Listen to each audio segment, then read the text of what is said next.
Saints fans and Houdat's from all over the world. This is Kyle T. Mosley tonight with Bob Rose. What's going on, Bob? How you doing? Well, Kyle, I haven't shaved and put a razor to my face since the New Orleans Saints were eliminated from the playoffs. I'm long, I'm long overdue for a haircut, so I look like a homeless vagrant right now. Other than that, I'm persevering. How about you, my friend? Oh my goodness. Man, you're gonna have to show me this, Bob. I can't see it really. Stay tuned, Bayou Blitz fans. I will post a picture in our group Oh my goodness. of what the New Orleans Saints has done to your co-host of the Bayou Blitz in the year 2020 thus far. All right, look, Bob. If you're not gonna shave, I'm not gonna shave. You should have told me, man. We could have done this together. We're in this together, right? We in it, man. We are in it together, my friend. Well, look, man. How you guys been doing? How's the weather up there? As soon as football season is over, and for me it's over, when the Saints season is over, I'm ready for springtime. And springtime not only comes with great weather and beach season right around the corner, but we get to have a different kind of fun, people like you and I do in our business. And that is we get on to the next order of NFL football, and that is free agency, talking about the NFL draft. I know a lot of it can seem tedious, but it causes a lot of debates, and I know it's fun for you and I. Otherwise, we made it through the holidays okay. Bayou Blitz fans, thank you for your patience. I know Mr. Mosley and myself, we were both busy putting out articles, but our show times were a little bit all over the board. We will settle into a more consistent schedule. But you, sir, I hope you and your family had a great Christmas and a terrific New Year. Everything's hunky-dory, everything's good. So can't complain whatsoever. So Saints fans, we got a lot to catch up on and talk about. With our boys being eliminated from the playoffs to the LSU Tigers winning the national championship to OBJ just giving more problems after more problems after more problems. And we got a retirement as well as an honor recipient from the United States Congress. So we got to talk about all of that as well as more on the Bayou Blitz. Guys, don't forget you guys can follow us online at si.com/Saints, /NFL/Saints. Again, si.com/NFL/Saints on Sports Illustrated's Saints team channel. And you can be able to follow us on Spreaker.com at www.spreaker.com/users/Saints News. All right, Bob. So where you want to start, man? You want to go through the game first? Your thoughts on what happened with Minnesota? Let's give a quick shout out to a couple orders of business that just popped up on our timeline today, Kyle. First of all, a bit of bad news for the team itself, but I hope good news for this young man. Running back, Zach Line officially announced his retirement from the NFL. He's been a Saints fullback now for, I believe, the last 4 years, but he steps away from the game at age 29. Injuries were starting to mount up. He missed the last month of the season, with a series of injuries. So I hope for Zach's sake and the sake of his family that those aren't long-term problems, and he just decided to watch out for his health, for his benefit and the benefit of his family. But we certainly wish him the best of luck in his next endeavor. Definitely. And you have to appreciate the fact that he decided to go out on his own merits instead of someone else forcing him out. Hopefully he could be able to heal. And if he's able to heal enough, hopefully he could be able to come back and play for the team if there's a position allotted for him to do so. Guys, also, we had some great news today. If you weren't aware that Saints former Saints great Steve Gleason was honored by the United States Congress today. He received the Congressional Gold Medal, and in doing so, he became the first NFL player ever to be honored with that Congressional Gold Medal. So, congratulations to Steve, his wife Michelle Rivers, as well as Gray. Um, and also to Team Gleason for this honor. And if you guys are not aware, he's battling ALS at this time, and Steve has just been so great about the disease and what he's been going through. Um, ALS, or people know it as Lou Gehrig's disease, is irreversible. And but with his fight, as well as his commitment to advocacy against, for the disease research, and to be able to find a cure for the disease, he has just been a great model for that whole program and people who are trying to come up with some sort of remedy to the disease ALS. And I love the Gleasons too, man. Let me tell you why. On a personal level, his wife, Michelle, she donated to my walk for the Alzheimer's walk in New Orleans a Oh, few wow. years ago, man. And I was stunned and blown away. And I really have to say thank you, Michelle, for what you did. And we were able to raise close to $900 from my Wow. family on behalf honoring my mother, and also now honoring her brother, Ernest Boyle, who also suffered from dementia and Alzheimer's related symptoms. So, guys, this is a great family. Support them whenever and however you can at all times. Hmm. Yeah, for sure. And again, I'll echo your sentiment. Congratulations to not only Steve but Michelle. This has truly been a team effort in this fight. And Steve has looked at it as exactly that, a fight since day one. He has remained active as not only an advocate for research and into finding a hopeful eventual cure for his disease, but he's continued to live his life. He's shown great sense of humor and great perseverance along the way. And not only he, but Michelle, like you mentioned, they've stuck by each other's side. They've remained active not only in the cause but other causes, such as the one that you are heavily involved with, and they've remained close to the New Orleans Saints organization over the years, and the support that the Saints organization has given back is really heartwarming as well. So congratulations to all of them. Steve, Michelle, that is such an honor that you have had bestowed upon you. And I can't think of anybody that is more well deserving. Yeah, definitely. And if you had an opportunity, if you don't have an opportunity, um, whenever you have a chance, go to si.com/NFL/Saints. And I posted the article, and it also has the video of the whole ceremony. It's around an hour long. And Drew Brees today, and happy birthday, Drew, your 41st Yes. birthday, but also happy birthday to his son as well. So they all were there, and Drew Brees spoke on behalf of, I guess, the organization, because I think he was the only one from the organization other than photographer and other people there. But Drew talked about when, I think this is so poignant, but it was so, it could, I can only think how emotional this must have been for Drew as well as the team, because they were on the bus headed toward the stadium, I think for practice against the Seahawks or whatever.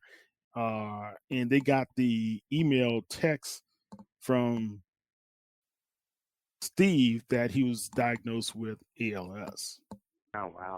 Yeah, man. So he just remembered how emotional he was and hit by that. And but Steve, as always, was positive in his announcement to him and the others on the team how he was going to fight and be strong through it. So you have to applaud his ability to be as positive and positive for so many people, and so many people have been uh, very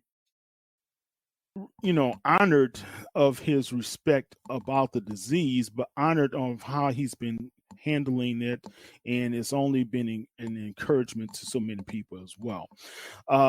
One other thing, man, and I know Roger Goodell was there, as well as other members of Congress. Nancy Pelosi was there, as well as Ken- Kennedy and Salasi from the Louisiana area, as well as Representative Richmond. So a lot of people were there in attendance, and we just have to applaud Team Gleason and Steve for all that he has done for not only the Saints organization, the city, but people affected across the world. All Definitely, right. definitely, and yeah, Steve, Michelle, keep up the great fight. Yeah, I know I speak for Kyle. You certainly have our support, and the support of the entire New Orleans Saints and Who Dat Nation. Definitely, definitely. All right. Hey, let's talk a little bit about what's been going on. We've had some honors in the meantime before going into that game. Three Saints rookies have been voted to the Pro Football Writers Association, right? And part of that all rookie team, you have Chauncey Gardner Johnson, you have Eric McCoy, and you have Deontay Harris. They were all voted to that team. And congratulations, guys, for the honor. Yeah, definitely. And you and I have sung the praises of this rookie class all year long. Yeah, I know that the Saints didn't have a first round draft choice, but when they made the move up to get Eric McCoy, he was under the immediate hot spotlight of having to fill in the shoes of a retired center Max Unger. I think McCoy not only met those expectations, but surpassed them and set the bar a little bit higher for himself to achieve in the near future. But that young man looks like a Pro Bowl caliber interior lineman for years to come. Gardner Johnson, you and I both loved that pick when it happened. Got off to a little bit of a slow start as far as reps. But the more reps he got, and by midseason he had worked his way into a regular rotational role within Dennis Allen's defensive secondary. And he, by the end of the year, I thought he was playing as good as anybody in that New Orleans Saints secondary. And I look for big things for him in the future. Deontay Harris, man, what can you say about this young man? Not big enough by the measurables to even be on a professional football field. Exactly. But for us vertically challenged men everywhere, we root for him. He came from a tiny college that was well off of the NFL radar, and by the end of the season, he was really by midseason. He was probably the most feared kickoff and punt returner in the league today, and it brought a dynamic presence to the New Orleans Saints special teams that we haven't seen in quite some time. Definitely, man. The dynamic play, his God, I have to say, I think he's kind of fearless as well, man. Think about Yeah. it. You got some of those guys who probably weigh 20 to 30 pounds more than he, and he's taking that ball, and these guys are coming downhill on him, and he's doing what he needs to do, be able to put the Saints in some positive field position, and he's done it all season long. But not only that, Deontay had the highest honor given to him and bestowed upon him, being a football player when he was voted to the All Pro team. He was the Mm-hmm. only rookie Bob, the only one to be voted to the All Pro team. So congratulations, young man. Yeah, for sure. Yeah, he quickly became a big part of what the New Orleans Saints 2019 success was. I personally, and this is another story for another day, I personally would like to see him more involved in the Saints offense going forward. As sort of a gadget player, we saw Coach Payton play around with that, but didn't really get him heavily involved. But yeah, at the very minimum, yeah, he was such a feared return man that even when he didn't get his hands on the ball, he affected field position because punters would pooch their kicks or kick out of bounds. Just to avoid kicking to this young man, and as a result, that normally netted the New Orleans offense a significant field position advantage. Definitely, man. And you even saw that in the playoff game. Remember, he had that kickoff return, or was it a punt return? And because they had a questionable call on, was Yeah. it Hardy? Was it? Yeah. It lost us 40 yards in positive yards that could have helped us to win that game. So you look at what he's done. He's done an outstanding job, but also joining him on that All Pro squad, man. Let's talk about a few of those guys. Um, you have Ryan Ramczyk, right? And then you have Demario Davis, who was snubbed. Both Ryan Ramczyk as well as Yeah. Davis was snubbed on the Pro Bowl team, right? But like I say, when you voted to the AP All Pro first team, that's a high honor, man. So congratulations to those guys.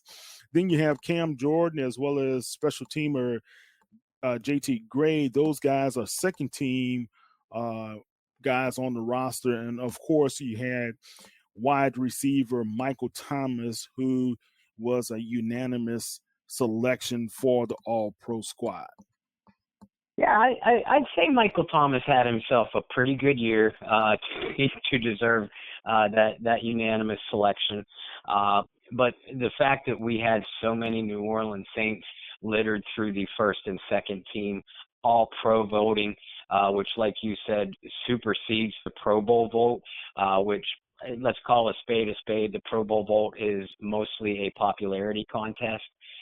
The All Pro is legitimately players being elected with bestowed with the highest honor of that particular season from a vote by their peers and direct media.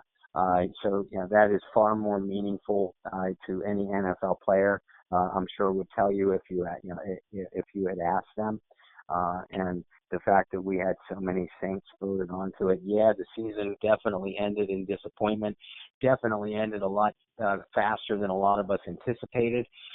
But it is a testament for how strongly this team is built for the future. Well, not only that, man. You look at the seeds of great play that the Saints have been having on both sides of the ball. And Demario Davis is one that exemplifies a great player. Ramczyk is one of the highest graded uh, tackles in all of football, and I don't think he's getting enough of the public recognition, right? But the writers know what he's been doing, as well as the players know what he's able to contribute as well. So, congratulations to you guys on an outstanding job. Um, okay, anything else, Bob? No, I think we've danced around the unpleasant issue long enough. Let's dive headfirst into that one. Okay, what could you mean? Exactly what's on your mind. All right, guys, let's talk a little bit about the Vikings wild card game the Saints had, and we didn't have a chance to really play on this. Bob, give me your first thoughts, man. A disappointment. Look, in a lot of ways, not that my opinion or feelings matter to those souls within the New Orleans Saints facility, But just looking at it from my own perspective, I was angry after last year. I was a combination of angry and shocked after the year before. But this year, I feel more let down with the way the Saints season ended. Because yeah, there were some officiating calls that didn't go their way. But just like you and I talked about in the previous two playoff losses, the Saints still had opportunities to put that game in the bag.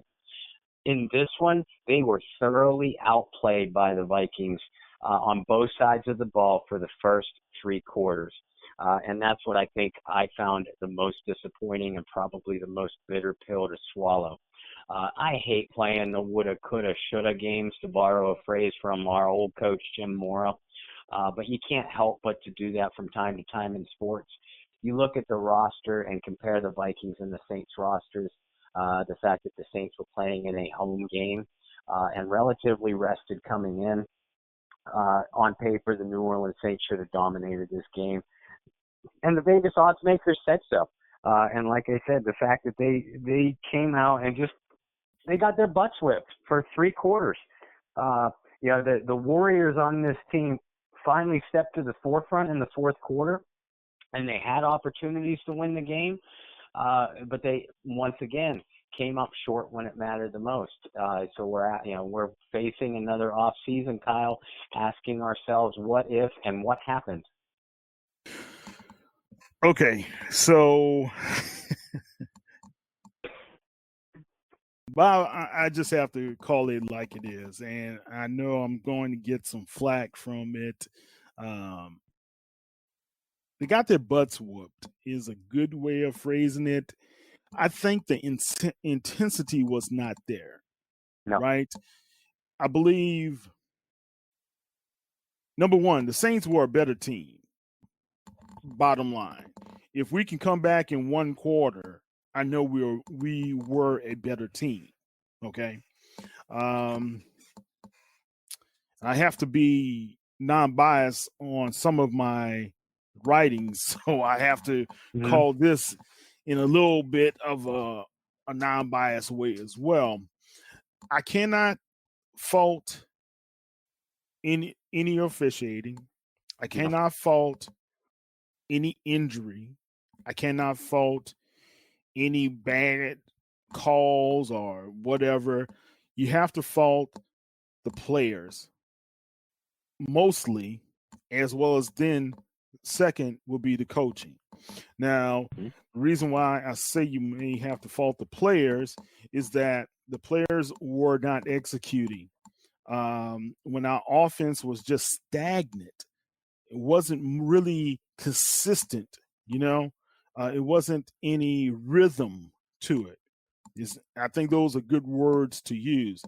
Then the coaching, I thought coach would do some adjustments early on with the offense. I did not see that in that first half.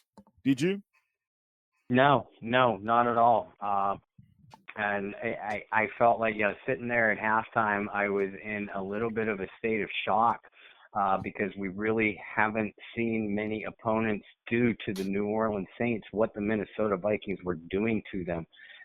And offensively, they were downright helpless at times in those first two, even three quarters. And like you said, for such a historically proficient offense that we've seen from Sean Payton and Drew Brees over the years, you and I could probably recount on one hand the number of times that we have seen this offense and this group of talented players be as ineffective as what they were 2 Sundays ago. Okay. Well, I'm going to say this. We had seen it earlier in this season twice. We saw it in Los Angeles and we saw it against the Falcons. The Falcons, all the Vikings did was mimic what the Falcons pretty much had more success than anyone else, because Aaron Donald, we know he has the ability to line up anywhere on any line at any point at any time and he can be effective, right? So, but the Falcons what they did with that inside rush, they did it very well. They put a lot of pressure on Breeze and got to him often and early, right? The second game, the Saints made their adjustments, and that's why they were not as effective. The blocking assignments were a lot better, crisper, or whatever. I just believe when they saw Griffin and I forgot the other guy that went inside more often, they would have had better adjustments to that and say, okay, we've seen this before. Let's do blah, blah, blah. So you start to wonder, it's just me. I may be wrong. Did the young guy at the center did not call the correct protection? Or did Breeze not call the correct protection as well? Because the quarterback can do some adjustments there on the line as well. Okay, so that's one thing. But the other thing that really was troubling, in my opinion, was the fact that we did not utilize the run game as well as we should have. I think we got away from it too early in that game because I believe we could have put more pressure on those guys and you wear down a defense by running right at them. And if you notice, the success that Murray was having was up the middle. So those guys are great when it comes to rushing, but when they saw them in the middle, I think Drew should have checked out of it and gone to a run play. Okay, maybe he did. Maybe I need to go back. I didn't want to rewatch this film, to be honest with you. No. But those are some of the things I thought were critical for the Saints. This is a third thing, and I did see this a couple of times, and when I did rewind the game, why were the receivers Ted Ginn, Mosley, not coming back for the ball? Or when they saw the potential for a blitz, had their head just focused downfield versus turning around to see if Breeze could have used some help, And those are just some of my observations, because usually with a blitzing team, if you see those guys coming at you, the short slants or how you're going to move the ball, right? Move, just keep moving 4 yards to 5 yards at a time. Okay, your thoughts, and I'll be quiet. No, and you made some great points. I couldn't state it better myself. I'll work in reverse to the points that you just made up. As far as what the receivers were doing, and Mike Thomas was being Michael Thomas. He was doing what he does, and he was effective despite fairly limited opportunities, and the defense completely rolled. They completely rolled all of their coverage towards him. And you know what this is called. And many of our listeners, I think, do too. But what you were referring to, Kyle, as far as the other receivers not making their adjustments when the Vikings brought extra pressure. It's simply called a sight adjustment for the receiver, and they need to be on the same page as their quarterback. Traquan Smith has been in this system now 2 years. Ted Ginn Jr. has been with the team for 3 years and been in the league for, I think, 13 years. There is zero excuse whatsoever why those receivers weren't able to make the sight adjustments with their quarterback, alter their routes, and give Breeze more than one option, which was Michael Thomas, and often the decision that Drew made when he was under intense and immediate pressure was either throw the ball to Thomas in triple coverage, throw it away, or try to make a play with his legs to buy some time, which for a 40-year-old quarterback will often result in a sack or a poorly thrown ball. So I put that onus directly on Ted Ginn Jr., Traquan Smith, and anybody else who lined up in either the slot. So I'll put it on Jared Cook from time to time, at Josh Hill as well. those players, they need to be on the same page with their quarterback. They were not. You made the point about the running game and the fact that we, coming into the game, you and I were breaking down what could go wrong for the Saints, and both of us had at the very top of our list, other than the controllables. When you lose the turnover battle, you lose the game. And by the way, they lost the turnover battle. But number one at the top of our concern list for each of us was this Saints team could be in trouble if Sean Payton loses patience with the run game. Sean Payton lost patience with the run game. Yeah. Kamara and Murray had a combined 6 carries in the first half against Minnesota for 18 yards. Now, that's okay, kind of, because we have seen the Saints running attack warm up in the second half if Payton stays patient with it. Payton did not stay patient with it. For the game, Kamara had 7 carries for 21 yards, and Murray, who is the by far more effective inside runner of the two of them, had 5 carries for 21 yards in the game, and only three carries in the second half. The Saints' rushing numbers for the game, I think they ran for a team total of 97 yards on the ground. That was only because of a superhuman effort by Taysom Hill, who picked up, I think, 49 or 50 rushing yards, one of those on a broken play. Your running attack has to go through Alvin Kamara and Latavius Murray, and Payton just simply didn't use them properly. The easiest solution, and you mentioned it, when the Saints made their adjustments for the second Atlanta game after what had happened to them in the first Falcons game, where the Falcons were using their edge rushers on inside rushes, either lining them up or on inside stunts to take advantage that got their edge rushers away from the Saints' offensive line strength, which is Teron Armstead and Ryan Ramczyk. That got their best pass rushers away from them and on inside pursuit. The Vikings did the same exact thing with Hunter and Everson Griffin, and give all the credit that those two guys are as talented as they come anyway. Now they weren't even going up against the best 2 Saints offensive linemen on many plays. And on other plays, they did beat Ramczyk and Armstead, who also didn't have their best games. But Andrus Peat and Larry Warford, and to a lesser extent Eric McCoy, struggled mightily against Hunter and Griffin. And the way to offset that is run the ball right at them with a big physical back, and the Saints just did not do it. That made them one-dimensional, and that one dimension was contained all game long. Because of the lack of weapons outside of Thomas and Jared Cook in the receiving core, and the fact that you were getting heavy pressure on Drew Brees without those other receivers making necessary adjustments with their quarterback. Game over. Game, set, and match right there. Yeah. And I can add a couple other things, man. Why didn't you just stick with Taysom Hill running the ball? Mm-hmm.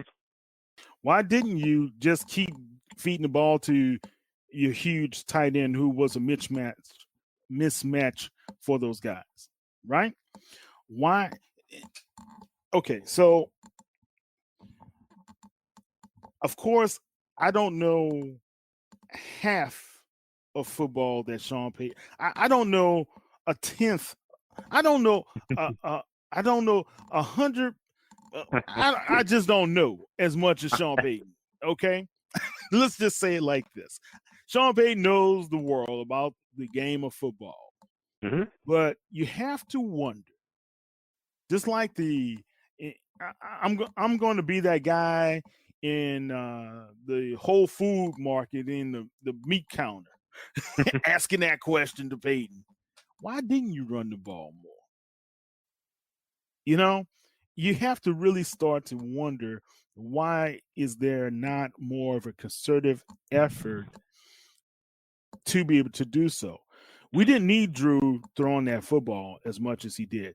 He did not need to take that shot down the field. Now, that one was on Drew.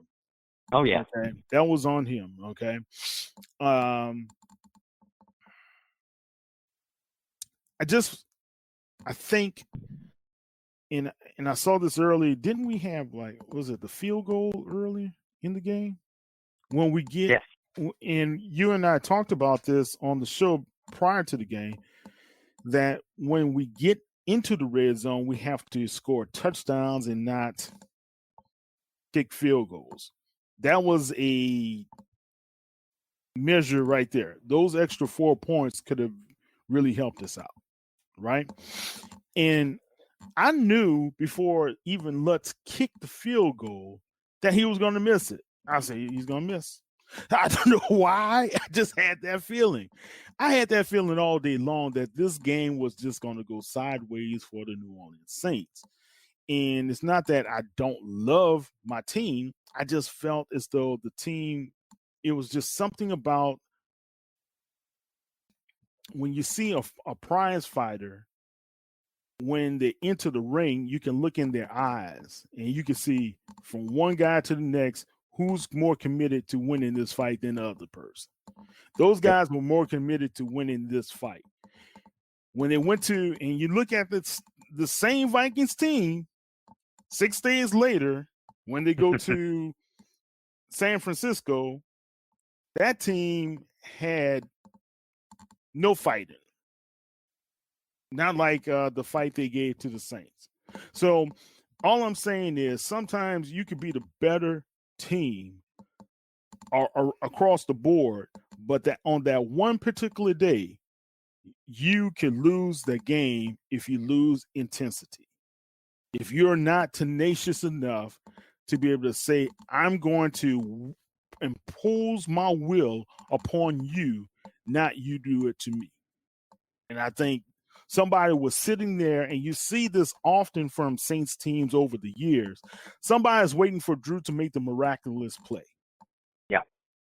That's what it's always been like, okay, we're okay, but something's going to happen. Drew's going to do something great, or Kamara's going to do something just awesome, or Thomas is just going to. No, it has to be that we're going to do something. And when you're in those type of dog fights, I think you got to take the fight to them in the line, in the trenches, instead of trying to throw it. That's all. That's my opinion. Okay. And Kyle, I couldn't agree more. But that's the most baffling thing about this team. That is exactly the way they have won the bulk of their 37 wins in the last 3 regular seasons. Yet, in the last 3 postseasons, we have seen them get away from that. It's easy to forget, or it's easy to fixate on last year's ending to the Ram game. But the thing that a lot of people get lost in is the fact that the Rams played toe-to-toe with the Saints all day long. And it was the same thing with the year before that when they went up to Minnesota after, this is the 2017 Saints team who were manhandled in the season opener at Minnesota, which clearly pissed them off because they just beat the heck out of everybody through the rest of that season. Then they went back to Minnesota and sleptwalked their way through the first half before waking up and playing their game. Why does this team get away from what got them there when they get there? Well, there's some. Okay. There's a book by an author named John Maxwell. And John Maxwell talks about talent is not just enough. Correct. Okay. And I'm kind of giving you guys the most abbreviated version of what he's talking about. He has several different points. But one of the major points is that you've got to have some grit. You have to have some grit. You have to have some guts. You have to have some grind. Some of the games are not going to be always fancy, through the air, beautiful passes. No, it's got to be like Taysom Hill. I want to win. You better knock me out. that Rocky mentality, so to speak.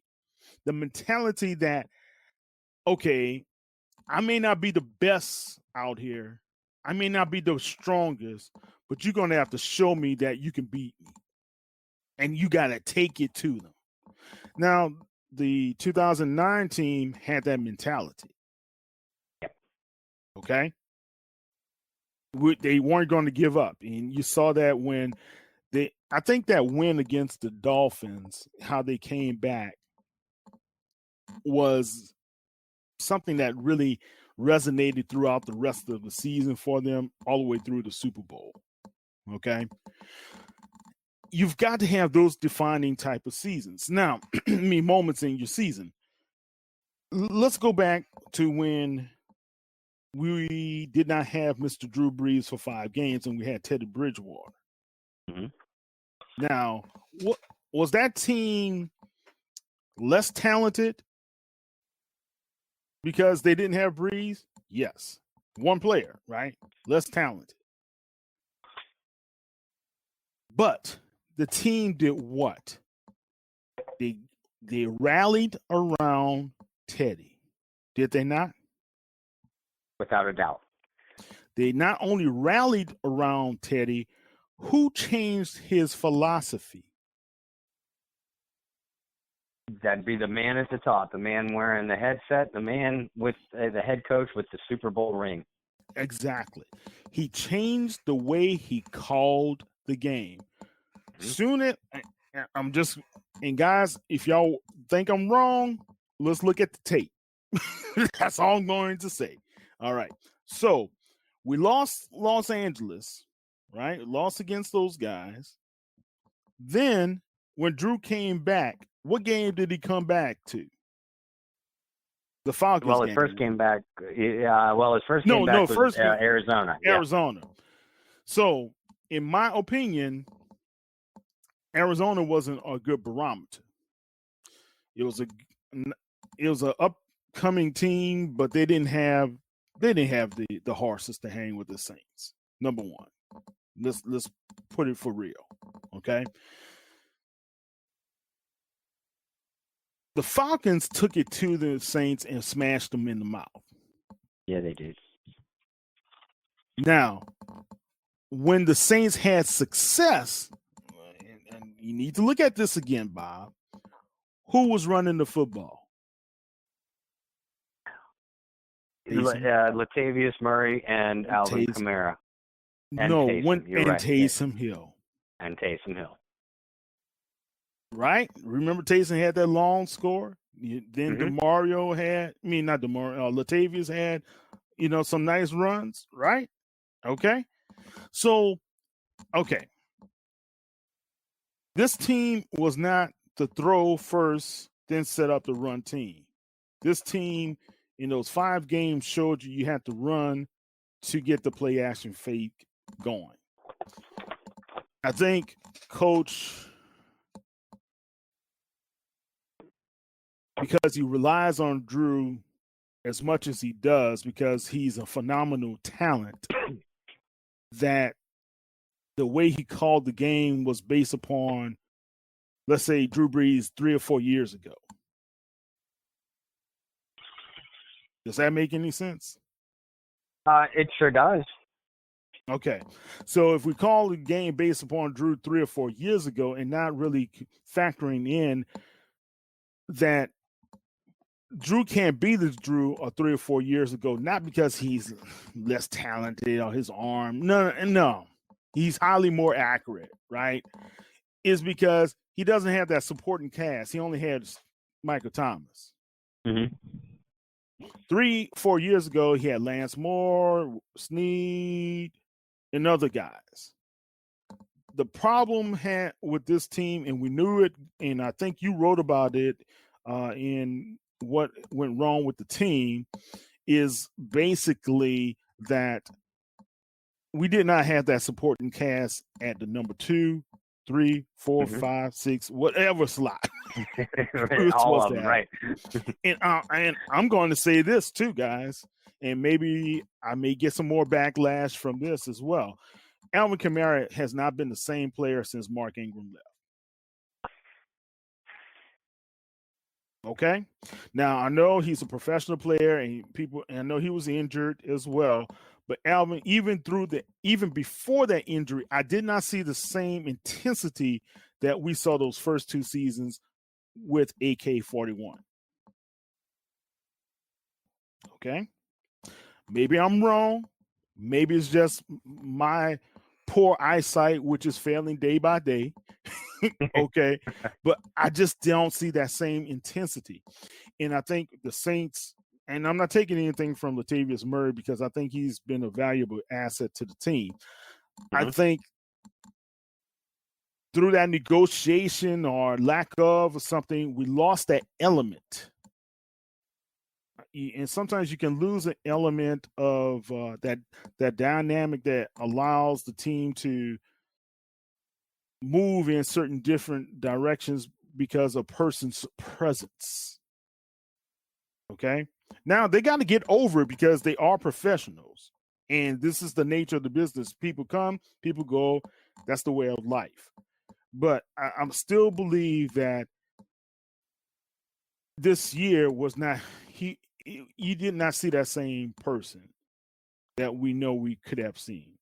Now, I think going forward, he's going to realize, Mark ain't coming back.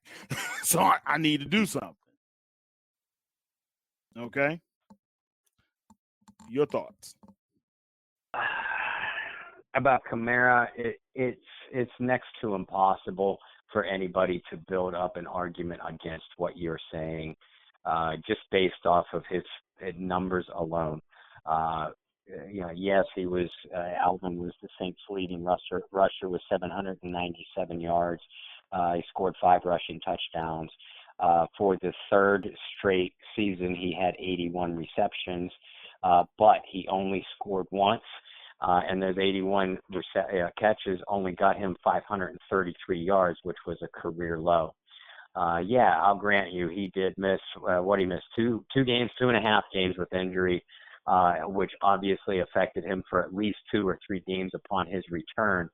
But you're right, he wasn't the same back even before his simultaneous ankle and knee injuries. He didn't have that open field spark. And it is that open field spark that sets Alvin Kamara apart from the average NFL back. Uh, Part of that's on Alvin. Whether it is, and only Alvin Kamara would be able to honestly answer this question. Whether it is, he just wasn't having as much fun. His buddy Mark was gone, and that kind of affected his emotional approach to the game. Uh, or whether the offensive coaches uh, tried to utilize him a little bit differently than what his best skill set for this Saints offense is. I contend that it's a little bit of all of the above. Because there were games where I would see Kamara, he would always get the ball, when healthy. He's always going to get a heavy share of the snaps. We especially knew that was going to be the case coming into the 2019 season because Mark Ingram was gone. And we know Sean Payton. We know Sean is slow to trust new running backs. So he would have to work, Latavius Murray would have to work his way into the trusting graces of Sean Payton, and didn't really do so until around midseason when Alvin got hurt. So before then, I saw Kamara lined up in a traditional running back role for the majority of his snaps. Mm-hmm. Alvin Kamara is not his most effective self when you utilize him in that role. And I think that is what affected him more as a pass receiver than it did as a runner. The Kamara that strikes fear into opposing defenses and keeps opposing defensive coordinators up all night for multiple nights in a row game planning against him is the Alvin Kamara that is lined up all over the Saints formation. Sometimes it's in the I formation. Sometimes it's as a single back. Sometimes out of the slot or in motion or even lined up wide. We didn't see Kamara utilized all those ways as often this year. And I think that if we know Sean Payton is smart, so I'm not going to say if Sean Payton was smart. hopefully Payton utilizes that football intelligence that we know he has, and will go back to the film room this off season, as he will, and realize, hey, I might not have had Mark Ingram in 2019, but I had Latavius Murray, who is a darn good running back in his own right. I didn't have to use Alvin Kamara the way that I used him. I could have kept using him the way that I did his first 2 years. Let's go back to doing that. That's what struck fear into the defenses. And again, as far Well, as Alvin's message, I'm sorry, go ahead. no, and I'm not dispelling anything that you're saying, and I totally agree. A couple things we may not be privy to. It, I don't know, and I don't know any football player, especially latter part of the season, is 100% healthy, right? So maybe Right. he was not 100% healthy. Maybe he was not fully engaged because he still was a little gimpy on the knee or the high ankle sprains, which high ankle sprains can be lingering for many months. Mm-hmm. If from listening to a couple of guys who have played the game talk about this. Now, the thing, what I'm going to say is this: Sean Payton in that offense just were not going to be as effective because nobody took the time and took the initiative to step up as a number 2 wide Right. receiver. I think all season, even from last year, we knew about it. And if the Saints organization knew about it, Bob, come on. I mean, this is something that was addressed in press conferences last season as well. Remember? Yeah. So if you knew about it going into this season and you still did not get someone in free agency, nor bring in someone who is a little bit more dynamic in the draft, who do you fault here? You fault, and I know Mickey Loomis officially makes the draft picks, but in the scenario that you just painted, Come on, you fault the coach. Exactly, you fault your coach. Come on, man. How do I say this? If it walks like a duck, quacks like a duck. Okay, so basically, the organization and look, guys, this has been the history of the New Orleans Saints ever since I was young.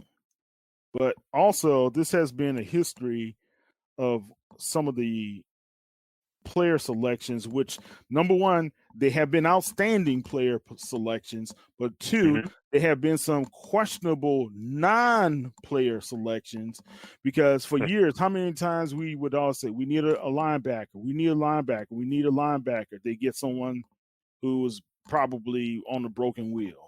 We need a linebacker. We need a linebacker. Okay, they get somebody who's second tier. We need a defensive end. We need a defensive end to complement Cam, right?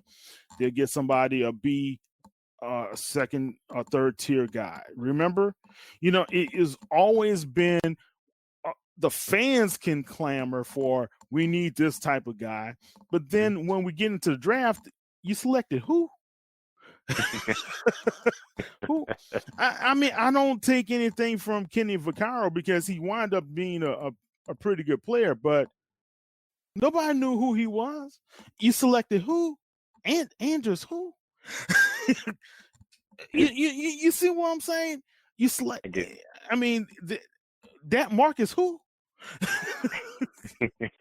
I mean, you can always go back to say the Saints have selected some really good guys we don't know about. They knew about it, fits their scheme, fits well, but sometimes that's not what we needed, bro. I'm just going to talk like guys from New. That's not what we needed, bro. Right? We needed some dynamic playmakers, and you kind of see that in Chauncey Gardner-Johnson. right? Yeah. The young man, the reason why the Pro Football Writers selected him at cornerback as a rookie, you can make the argument because he probably was the best defensive back for the team. He started 7 games for the Saints. He started in nickel mostly, then he did safety the past last couple of games, if I'm not mistaken. Then Chauncey had more passes defended than Eli Apple plus PJ Williams plus Patrick Robinson put together. He made more plays. He hit harder. He was more aggressive. Okay. Isn't that what you want from a defensive back? Now, he did make some mistakes. He did hold. He did extend some drives right early on. But he was a rookie. Now, this season, he may not get as much of a pass on some of those mistakes, right? Right. But I'm just saying he was game enough to try to take the game to the people. Okay. And that's what you have to do in this league. Take the game to the people as a cornerback, like Marshawn Lattimore did. And that's why people weren't not throwing to him. And look, Saints have a big decision, and I'm glad you mentioned this in your article today. Do they keep Janoris Jenkins, or do they work out a deal to kind of restructure his contract? I think you can still utilize him, and I think since he's still under contract for the Saints, he does. I think he's like a God. John wrote about this. He said like a $8 or $9 million or $11 million hit. Yes, $11 million. Our cap, $11 million, right? So what do? Do we restructure his contract? We let Apple walk right now because he's a free agent, right? And I think you got to stick with Jenkins and try to work something out. That's just my opinion. What do you think? I couldn't agree more. Marshawn Lattimore is your top cornerback. He is under contract for the 2020 season. The Saints are going to have to make a decision this summer, I think, on whether to pick up his 5th-year rookie option or not. That's another story for another day. Janoris Jenkins, when the Saints picked him up off of the waiver wire from the New York Giants, I thought Janoris played some spectacular football down the stretch. And he was the best defensive player on the field in the playoff loss against the Vikings. I have to sneeze, so bear with me. Okay, yeah, I thought Janoris Jenkins played a spectacular game against the Minnesota Vikings, and also a very, very good game against the Carolina Panthers as well. When he was thrust into the starting lineup of a defensive system, which he had only been learning for about a week and a half up to that point. Janoris has the skill set of a number 1 cornerback. That's why he's on the books for $11.2 million this year. To me, the decision is simple. I do think that you try to get Janoris to the table and renegotiate a deal that extends him for a couple years, thus reducing the salary cap hit for this year. That's your option 1. That's the preferred option. If that doesn't work out, like you pointed out, Kyle, the ball is still in the Saints' court. The Saints can keep him in tow. They don't have to negotiate anything with him if they don't want to. He's a New Orleans Saint for $11.2 million in 2020. That's not a great number, I'll grant you, but look throughout the league at some of the top cornerback salaries through the league, the number 1 cornerback salaries. There are guys making more than what Janoris Jenkins is scheduled to make right now and aren't nearly as skilled as what he is. So, okay. So you're you have to pay a cornerback $11 million. Yeah, all right. Most teams throughout the league are looking at that kind of price tag for a number 1 cornerback. you have two number one caliber cornerbacks in Jenkins and Marshawn Lattimore, and Marshawn is still on his rookie deal, so he's only making about half of that. So if you're going to do the mathematics, look throughout the league and look at every team's top two cornerbacks and combine their salaries.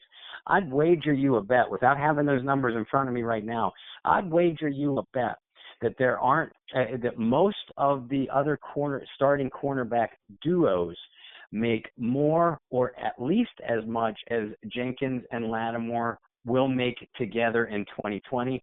And there aren't many cornerback duos that are as talented or as effective as Marshawn Lattimore and Janoris Jenkins. Therefore, I think our answer is simple as far as I'm concerned. Yeah, but then who don't you play? you got some guys that you've got to work out some contracts, and we can talk about that a little bit later, guys. But it comes down to who do you not pay. Look, defensively, the Saints, I think AJ Klein is a free agent, right? Yes. Robertson, is he a free agent? I believe he is. Craig, I have a list right in front of me. Bear with me. Well, he's getting up in age. Okay? He is. He is getting up in age.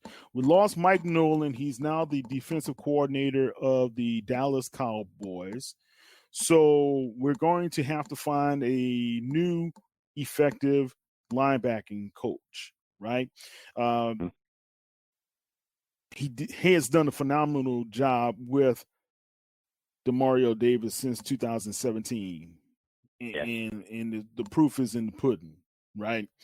So if we look at what's going to happen, I think the Saints are going to have to possibly either look through free agency, or do we look at bringing someone in through the draft, or do you do both at linebacker? You know, maybe the third, fourth round or something to that nature. They key on the linebacking position, because we cannot keep pulling guys off the street. You know, because guys are going to get hurt, and if AJ Klein doesn't re-up, what's going to really happen there? I don't really see much of a other market for Klein. I could be wrong. But, you know, Luke Kuechly in Carolina just retired unexpectedly for the Carolina Panthers, right? Mm-hmm. So I don't know if Klein goes back to that situation, because you have a new coaching staff that's coming through. But you do have Ron Rivera, who he's inheriting a pretty good defensive team in the Washington Redskins. Could AJ Klein find his way over there to Washington, since he has ties to Rivera, right?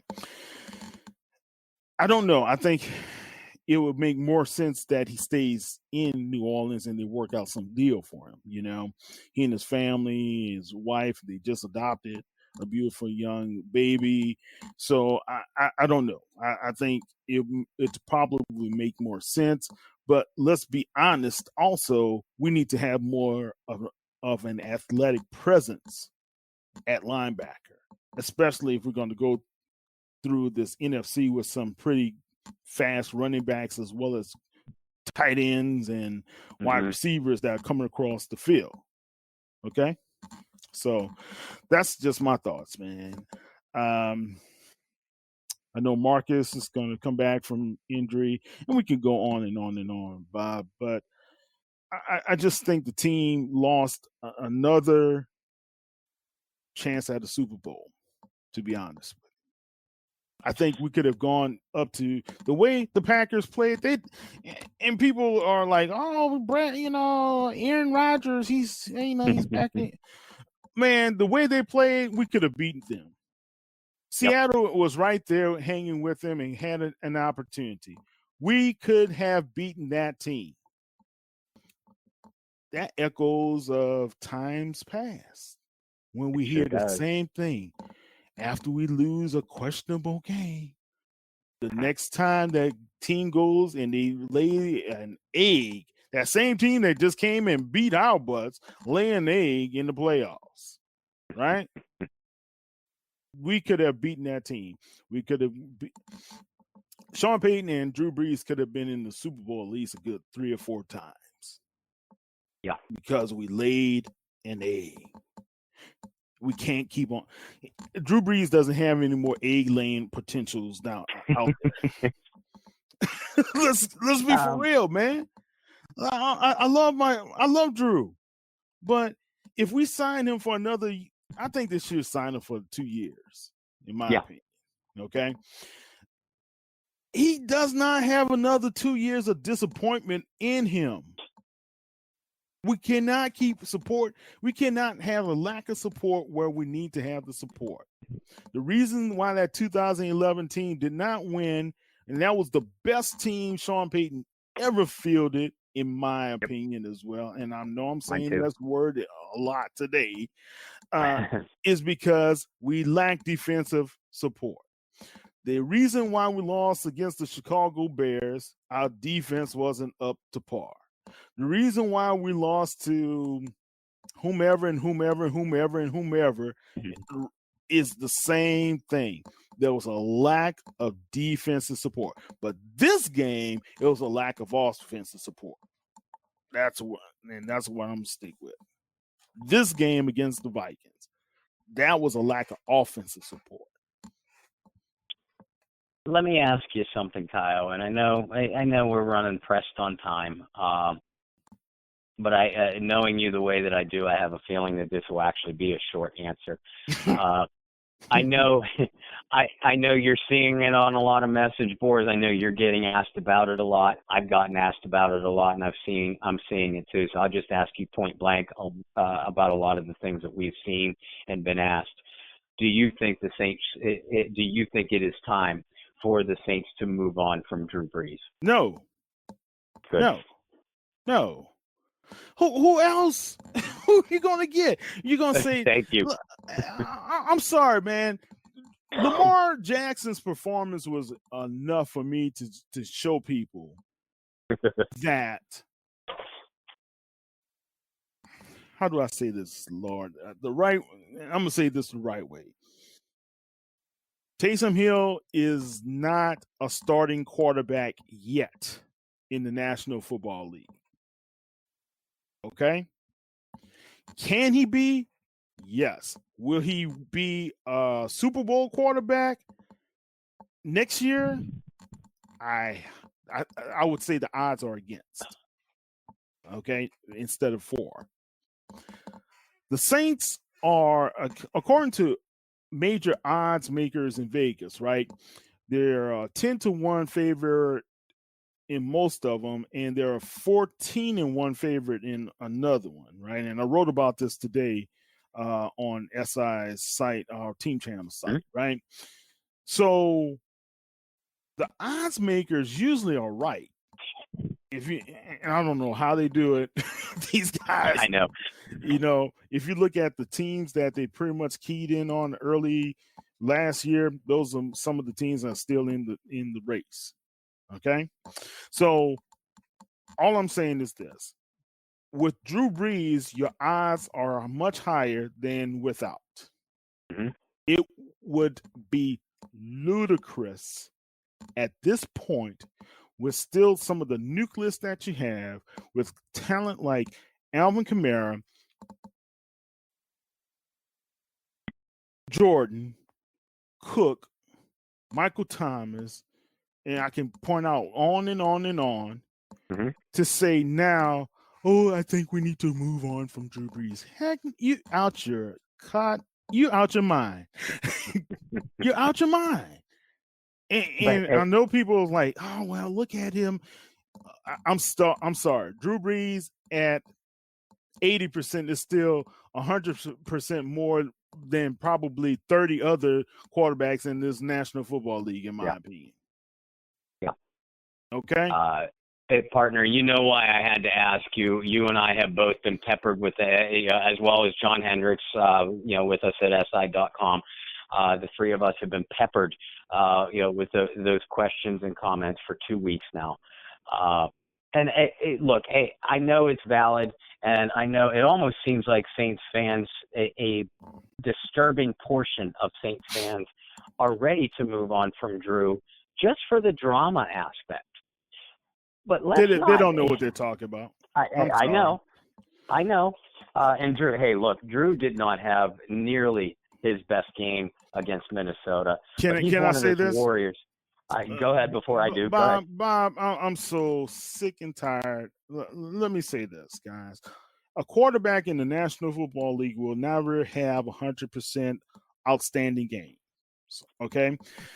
Last season, the National Football League's MVP laid an egg a couple of times and lost the game to Tom Brady on his own home turf.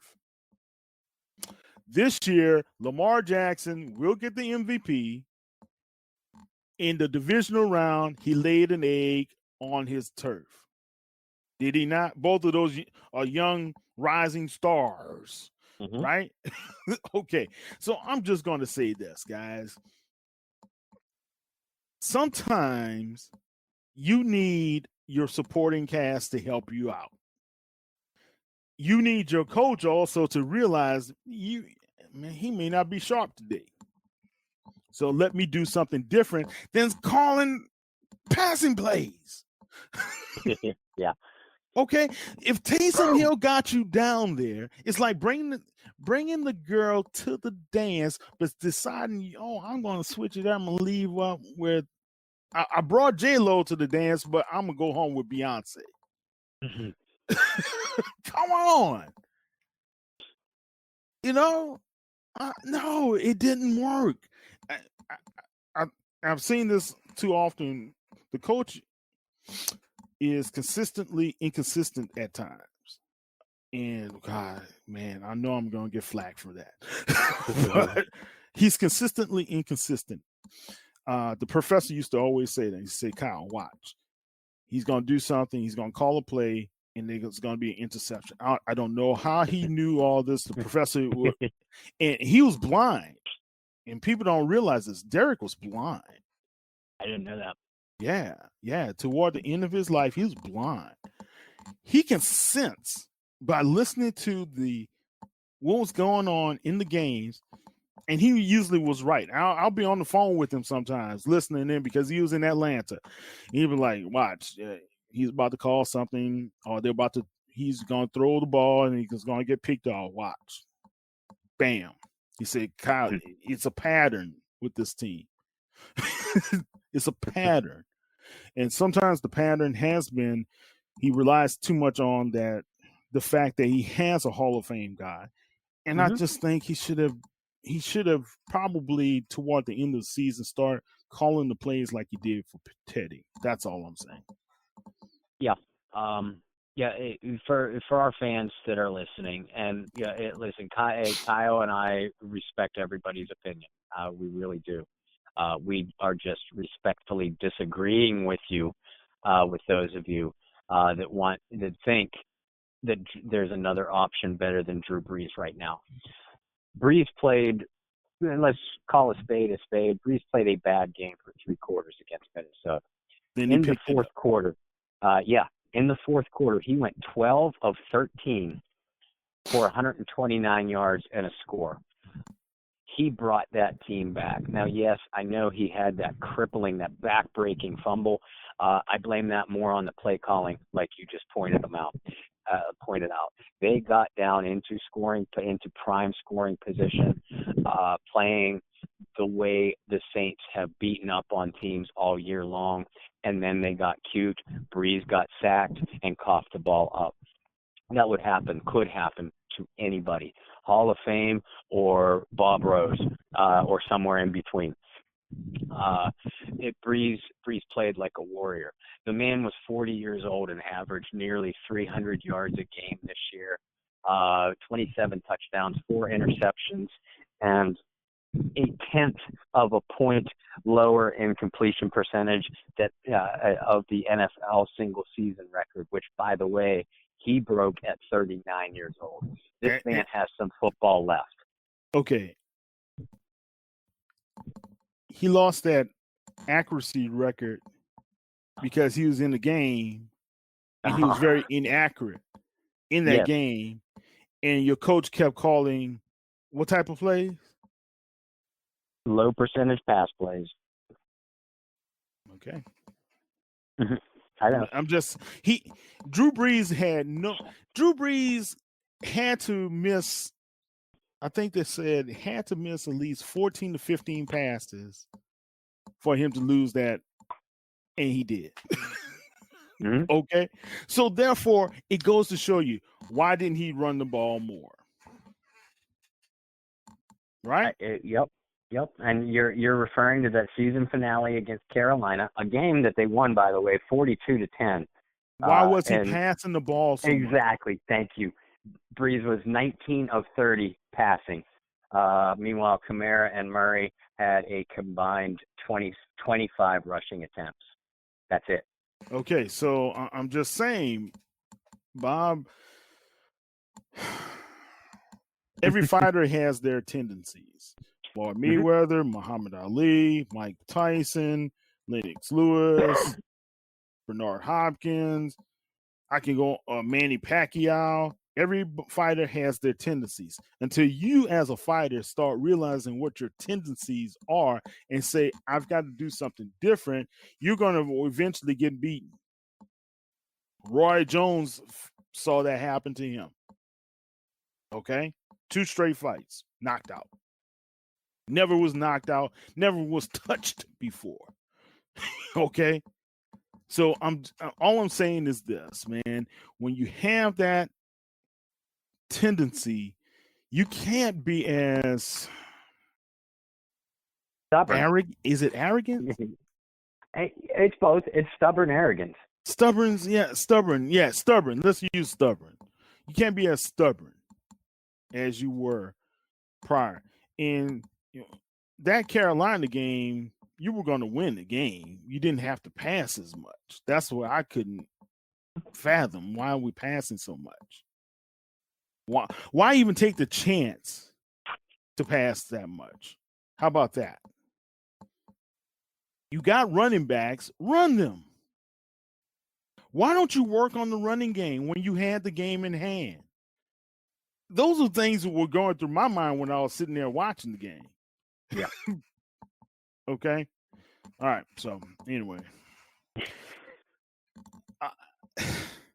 And folks, by the way, don't think that we're calling for Sean Payton's head either. Sean Payton is I'm not than the right man for this job. No. Exactly. Yeah, exactly. I'm not disrespecting Coach. I'm just saying, as I'm a salesperson, so understand that numbers count. And certain numbers do count. And as a salesperson, some sales guys have the ability to be able to be more effective in business development. Some have more effective gift of gab. Some have more effective ability to pull information and question people to make certain decisions. That's becomes your strength, and that's your tendency to be able to rely on your strengths more. And that's what I'm saying. Sometimes as a sales manager, I have to tell my guys, well, okay, your numbers are off here. So you need to adjust doing something that you don't quite like. And it's like pulling teeth. Right? Oh, Bob, I noticed you wrote such and such and such. You may want to incorporate some of this here and there. And with writers too, it's like pulling teeth. I don't know what you're talking about. Yeah, and I know, right? And I'm just telling you, man, it's when you're good at something, you really want to rely on it more, and it's difficult to make that adjustment. That's all I'm saying. Bob, did I lose you? No, not at all. Okay. I'm just Right. I'm taking it all in, and I know it's going to be another long off season. Kyle and I are going to do our best to keep you folks not only well informed, which I think we do a pretty good job of, but also entertained. We have tons of subjects to talk about, even before the onset of free agency in mid-March. We are going to do so from every angle possible through not only our writings at SI.com, but through show topics on here. We're going to try not to shortchange you or anything like that. And this can be fun, but also very frustrating. These kind of talks that we're having tonight, also very frustrating. Just realize, folks, again, this is a team that has gone 37-11 over the last 3 seasons. 3 years of playoff disappointments, yeah, but remember, there can only be one team standing at the top, very top of that mountain. This Saints team is still built for a championship run, and it's not the last time that we're going to see them make a run for the title. Yeah, definitely. Look, guys, don't forget, the Saints still have life. So it's not all, and I know a lot of people didn't head for and I'm so proud of you guys. You did not head for the Crescent City connection to alter your lives, but it was quite evident that this did not go as planned. And we just have some good guys that are going to come back. We have Marcus Davenport, Sheldon Rankins, who are coming back from injury. And guys, man, Kiko Alonso, he suffered a torn ACL in that Panthers game. So pray for him that he gets better. Was it Panthers game? Yeah, one of those games. Yeah. So, we got some guys that are coming back, and with every team, you're going to have to make some decisions, and some guys are going to leave due to contracts. I think Bob's friend PJ Williams, we're going to have to make some decisions with him. And I'll help him pack. I'm going to say something on that last play. I can't totally fault PJ Williams, man. And I know people are going to say, you got to be kidding. I watched that play several times, and they did have him wide out, and I think they had like a little pick going on.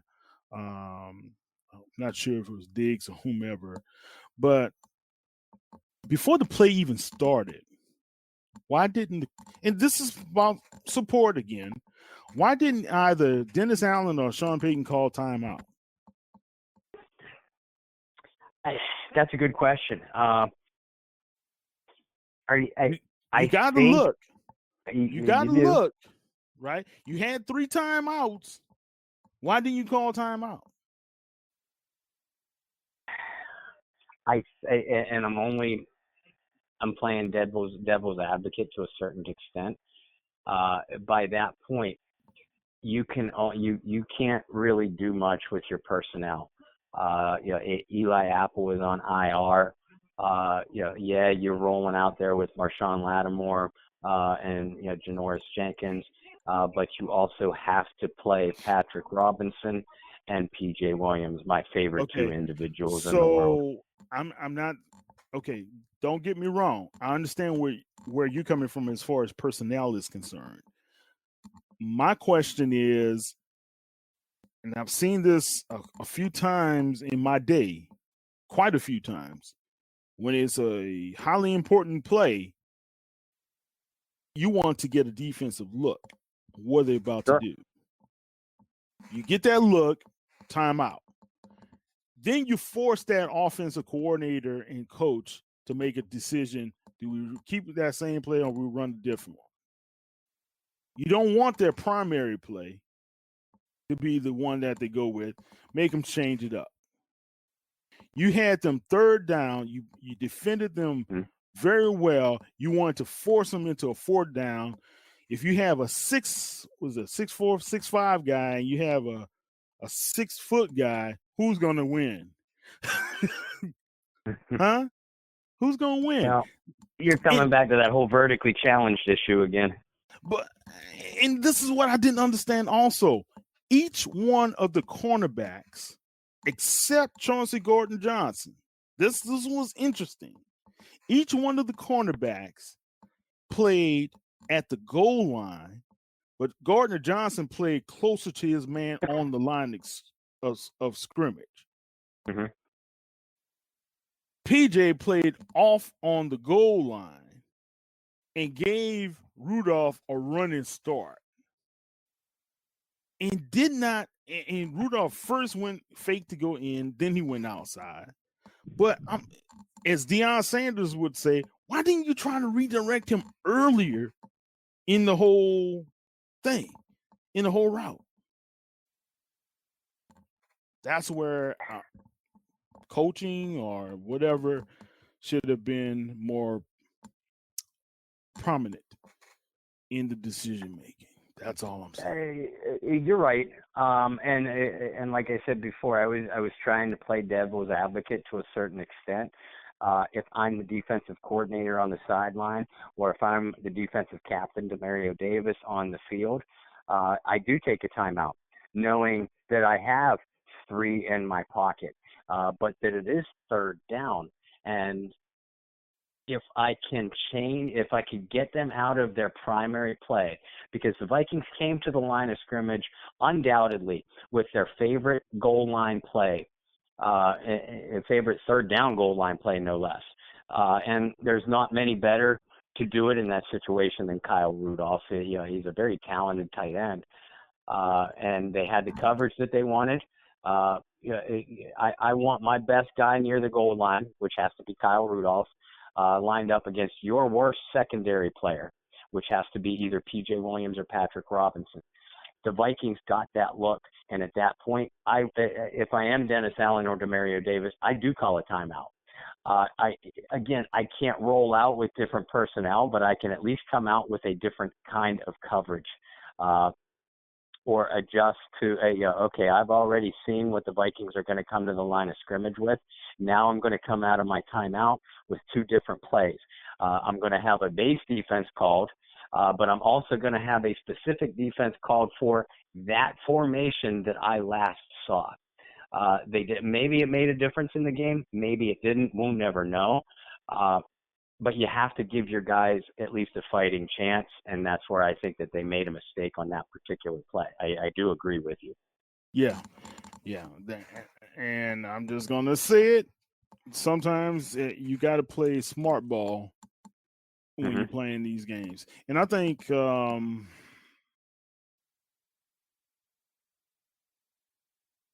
could have, I don't know if he was on the field or Davis, but like you said, one of those guys should have called timeout. Somebody should have said, somebody somewhere in this whole scheme of things should have been like, that's where the play is going, because I was looking at it and I said to myself, I knew that they're going to go to Rudolph. Look who's on them.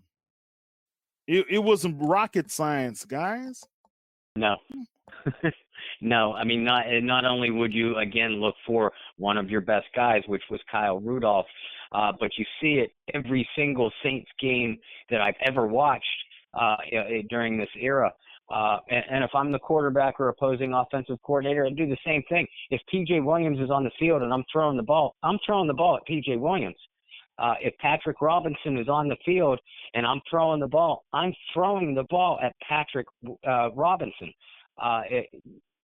Not rocket science. Sometimes sports, sometimes football.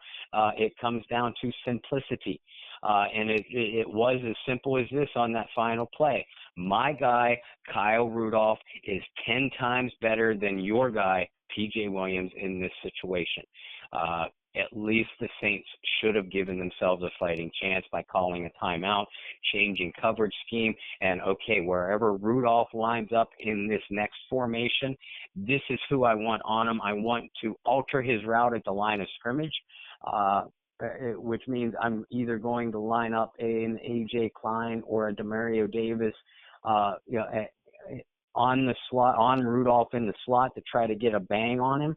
And then I'm going to have over-the-top coverage. Yeah, I know they were, at the 4-yard line, 5-yard line, but you still have the entire 10 yards of the end zone to defend. Any offense will tell you it's a lot tougher to throw the ball in that situation than it is run the ball. That's why we see so many teams spread it out when they get close to the goal line to give their receivers some room. You can still combat that with physical coverage or a physical jam at the line of scrimmage with over-the-top help once that receiver or tight end gets his release. You still had talented defensive backs on the field outside of Robinson and PJ. You needed to be physical with Rudolph at the line, who's a physical player himself, and then have over-the-top coverage once he gets released. Right. I agree. Well, anyway, guys, I know we can go on about this and talk on about and on and on. We woulda, coulda, shoulda. Bottom line is, this really was that year that there shouldn't have been no woulda, coulda, shouldas. Right? It should never have gone. Oh, sorry about that. Should never have gone that far. Yeah, we were lost. And I believe right now the New Orleans Saints, they have some major decisions to make. We're going to see a remodeling of the team after we have 27 free agents, some restricted, some exclusive, some unrestricted, majority unrestricted, matter of fact. But eight starters. Yeah, 8 starters, man.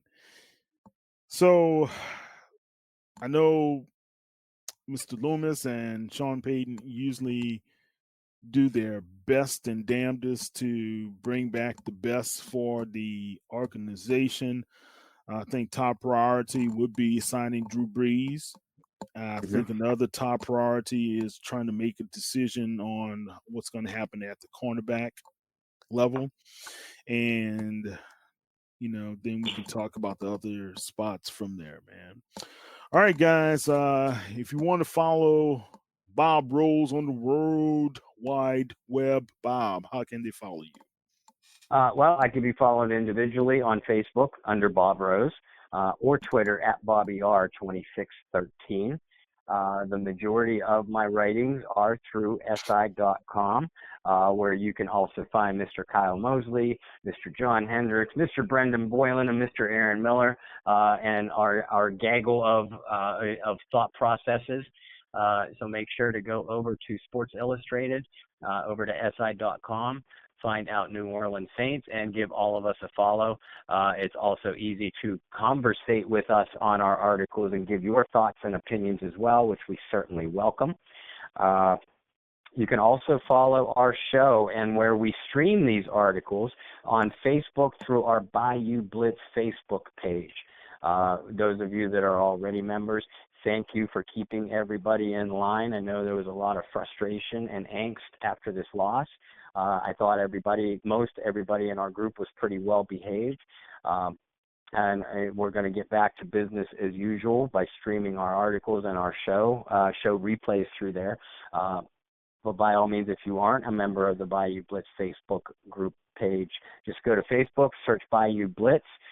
You'll have to send a member request, but I promise you, if you follow our work or follow the New Orleans Saints, you're going to be welcomed into our family. We're growing, and we love every single one of you. Definitely, guys.